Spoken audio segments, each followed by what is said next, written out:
घर सजवण्यासाठी आपल्याकडे फ्लावर पॉट, फ्लावर वास असे अनेक ऑप्शन्स असतात। मात्र स्वनिर्मितीचा आनंद जर घ्यायचा असेल तर घरच्या घरी सिरॅमिकचा पॉट कसा तयार करायचा दाखवतात आर्टिस्ट नेहा।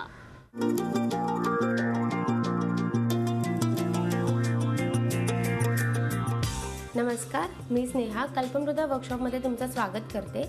आज आपण शिकणार आहोत सिरॅमिक पॉट कसा बनवायचा आणि त्यासाठी आपल्याला साहित्य लागणार आहे माती, पाणी, टूल्समध्ये turning tool, wire tool, cutting tool, scraper, sponge आणि आपल्याला लागणार आहे सगळ्यात महत्त्वाचं म्हणजे इलेक्ट्रिक व्हील। आता आपण पहिले बघितलं असेल की कुंभार पहिले ट्रेडिशनल व्हीलवरती काम करायचे आणि ते लाल मातीसोबत काम करायचे। आता आपण थोडंसं आधुनिक पद्धतीने ह्याच्यात काम करणार आहोत। इलेक्ट्रिक व्हील सोबत आणि पांढऱ्या मातीसोबत आपण काम करणार आहोत। त्या पांढऱ्या मातीला स्टोनवेअर क्ले असं म्हणतात। चला तर मग आता आपण सुरुवात करूया की पॉट कसा करायचा।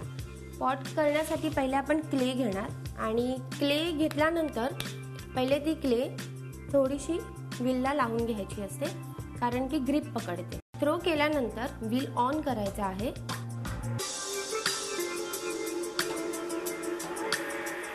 व्हील ऑन झाल्यानंतर पाणी घेऊन त्याला फर्स्ट सेंटरिंग केली जाते आणि पहिले सेंटरिंग करून घ्यायचे। सेंटरिंग करताना लक्षात ठेवायचं असतं की एका हाताने आपण त्याला प्रेशर देतो आणि एका हाताने आपण त्याला शेप देतो। हे जवळपास 2 ते 3 वेळा करावं लागतं। त्याच्यामुळे क्लेमधले एअर बबल्स रिमूव्ह होतात आणि क्ले खूप चांगल्या पद्धतीने आपल्यासोबत काम करते। ही क्ले आता सेंटर झालेली आहे। आता आपण ह्या सेंटर झालेल्या क्लेमध्ये थंब टाकून होल क्रिएट करायचं। क्लेमध्ये होल क्रिएट केल्यानंतर त्याच्यामध्ये थंबच्या साहाय्याने ह्याला थोडंसं पुल करायचं आहे वरच्या साईडला।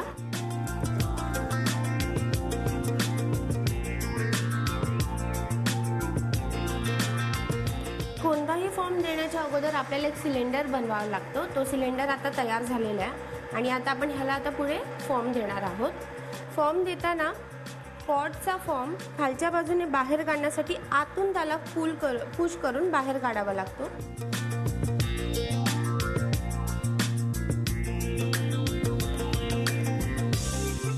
आतला खालचा भाग बाहेर काढल्यानंतर वरचा भाग आपल्याला आत घेण्यासाठी बाहेरून आतल्या बाजूने पुश करायचा। त्याला वरची रिम आउट जाऊ नये म्हणून आपण वरती बोट ठेवून त्याला स्टेबल करून घ्यायचं।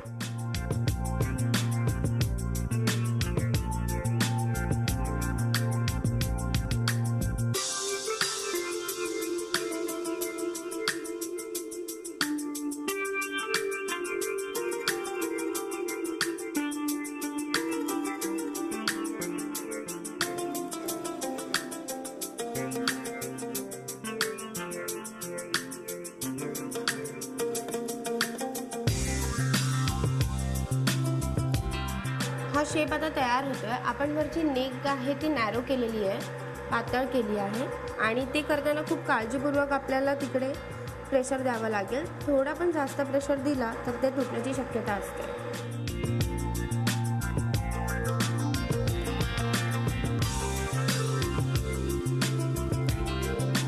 स्पंजच्या साहाय्याने आपण सगळी स्लिप काढून घ्यायची।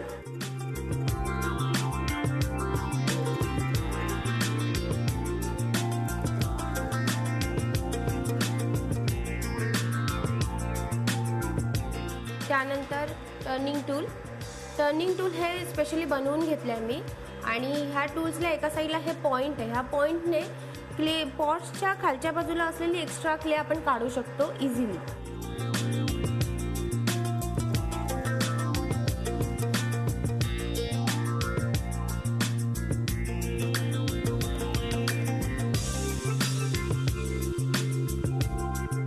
दुसऱ्या बाजूला हे हाफ सर्कल आहे।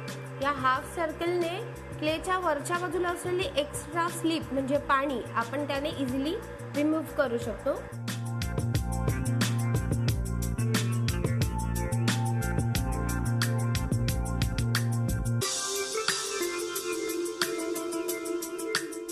हे दुसरा वायर टूल आहे ज्याने हा खालच्या बाजूला असलेला अनइवन फॉर्म आपण इवन करायला यूज करणार।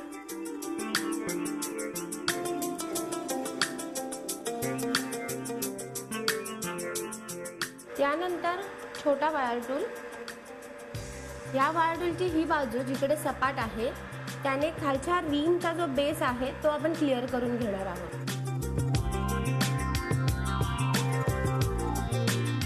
पुन्हा एकदा ह्याला स्पॉन्ज करून घेणार आहोत.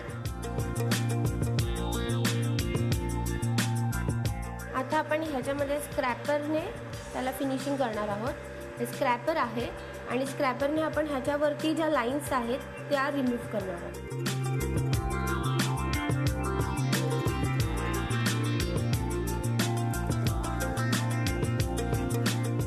अशा प्रकारे आपला पॉट रेडी झालेला आहे आणि आता आपण व्हील बंद करून त्याला थोडा वेळ सुकण्यासाठी ठेवत आहोत. हा वाळल्यानंतर वायरच्या साहाय्याने ह्याला काढून सेपरेटली वेगळं केलं जातं.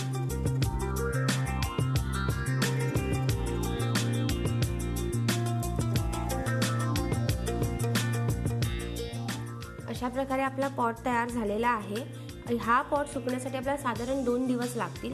2 दिवस वाळल्यानंतर आपण ह्याच्यावरती तुम्ही ॲक्रेलिक कलरने कलर करू शकता किंवा इतरही आर्टिफिशियल जे कलर मिळतात त्या कलरने आपण कलर करून डेकोरेशन करून तुम्ही सजावटीसाठी असे पॉट्स करून वापरू शकता आणि स्वनिर्मितीचा एक अनुभव घेऊ शकता. थँक्यू.